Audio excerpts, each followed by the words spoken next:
ఇక్కడ illegal mining encroachments in forest area Punganur కార్బేట్ నగరంలో ఏదైతే ఫారెస్ట్ ఏరియాలో 6.725 హెక్టార్లు పర్మిషన్లు ఇవ్వడం, ఇంకొక పక్క కార్బేట్ నగరంలో 19.5 హెక్టార్ని పర్మిషన్ ఇవ్వడం, పల్నాడు ఏరియాలో ఇష్టానుసారంగా యథేచ్ఛగా అడవుల్ని కొట్టేయడం, ఇవన్నీ కూడా ఇష్టానుసారంగా చేసే పరిస్థితి. చాలా అడవులు ఖాళీ చేసే పరిస్థితికి వచ్చారు.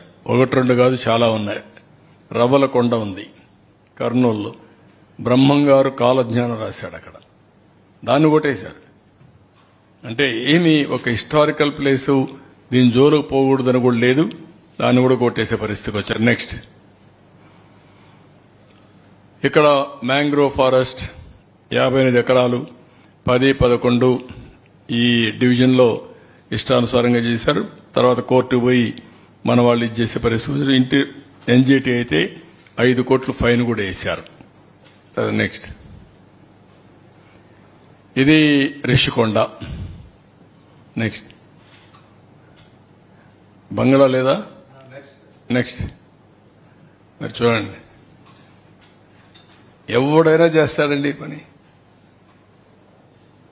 ఎంత కొవ్వు ఉండాలండి మనుషులకి. దాన్ని మాట్లాడతారు. ఇప్పుడు ఆ బిల్డింగ్ ఎందుకు కట్టారంటే ప్రెసిడెంట్ ఆఫ్ ఇండియా వస్తాడంట, ప్రైమ్ మినిస్టర్ వస్తారంట, వాళ్ళ గెస్ట్ హౌస్ కింద వీళ్ళు కట్టారండి. ప్యాలెస్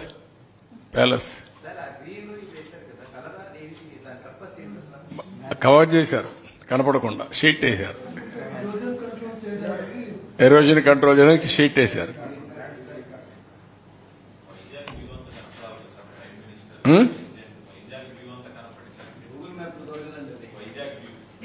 లేదా అమెరికా ప్రెసిడెంట్ చేస్తాడేమో. అంటే ఎంత అజం ఉండాలి ఒక వ్యక్తికి. 500 కోట్ల రూపాయలు కట్టి ప్యాలెస్ కట్టుకున్న వ్యక్తులు వీళ్ళు మాట్లాడతారు. ఇప్పుడు ఏం చేయాలని అడుగుతున్నారు అందరూ. దాన్ని ఏం చేయాలి నాకైతే అర్థం కాలేదు, మీరే చెప్పాలా. ఇలాంటివి అరాచకాలకు పరాకాష్ట. ఇలాంటి ఆలోచన విధానం ప్రజలకు సేవకులుగా ఉండాలి తప్ప రాజులు కాదు, రారాజులు కాదు. అవన్నీ అయిపోయినాయి, ఇంకా వీళ్ళలో మార్పు రాలేదు. ఇది ప్రజాధనాన్ని అడ్డంగా దుర్వినియోగం చేయడం. ఫారెస్ట్ అనేది ఋషికొండ అనేది ఋషులు అక్కడ తపస్సు చేసిన ప్రాంతం. అది ఒకప్పుడు ఎవరైనా సరే విశాఖపట్నానికి వస్తే ఈ కొండ చూసిన తర్వాత మేము విశాఖపట్నం వచ్చామని ఈ ఓడలు ఇవన్నీ వచ్చినప్పుడు, పడవలు వచ్చినప్పుడు చూసుకునేవారు.